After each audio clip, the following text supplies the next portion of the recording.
Hello folks. Yesterday we did a little seed haul and we talked about Hoss tools and we was missing 4 packs of seeds. Carolyn called them this morning and I'm happy to say customer service was great.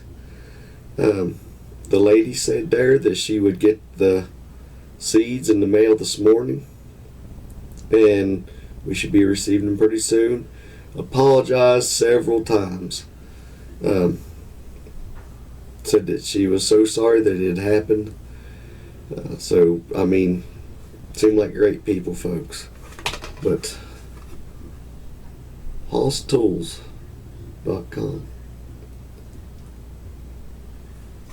So this was a short video. I was just letting you know, and we'll let you know when they arrive. But Carolyn said, great customer service. Folks, you all have a great Tuesday. Lord willing, we'll be seeing you tomorrow. Thank you.